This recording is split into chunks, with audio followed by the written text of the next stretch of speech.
يا ترى جربتي قبل كده البلاشر من مايت سينما؟ تعالوا لك الفيديو ده من 6 رفعت صيام نوريكي انواع البلاشر الكريمي من مايت سينما، وكمان الليفتر البلاشر بتفضليه بقى مط او بلمعه. تعال نبدا. اول حاجه في التشكيل الجميل ده تعال. البلاشر ده مط بدون لمعه، بلاشر ثابت 24 مط ساعه بدون لمعه، وكمان ثابت الوانه 24 كلها تحفه. ساعه. بص الالوان بتاعته كلها بسم الله ما شاء الله انبوبه كده بس يا ابو حميد، صح؟ بص ماشي. ده اول حاجه معانا من البلاشر الكريمي. تاني حاجه الشغل بتاع مايت سينما ده برضك مايت سينما. ده يا جماعه ايه؟ ده حاجه تحفه، وكل لون بدرجه.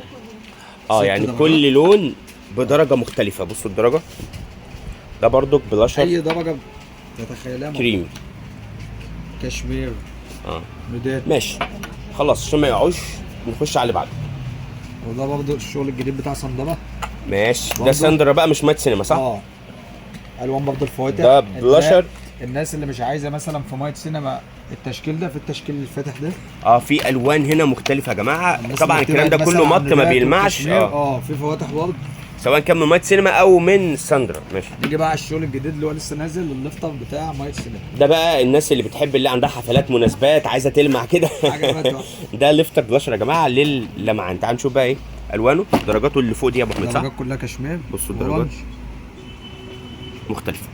سيبونا بقى في الكومنتات يا ترى استخدمتي مايت سينما ولا استخدمي ساندرا، وكمان بتستخدمي الليفتر الليفتر بتاع مايت سينما الليفتر بلاشر ولا البلاشر بس لوحده. كل اللي انتوا عايزينه في تجهيزات العرايس، خصوصا من قسم مساعدة التجميل والميك اب، موجود هنا في سنتر رفعت صيام في المنصوره شارع بورسعيد. وبتنزلوا المحلات الكبرى، موجودين في المحله الكبرى شارع المعهد الديني، اسم امام مسجد الكنيسي. حبيبي يا ابو حميد.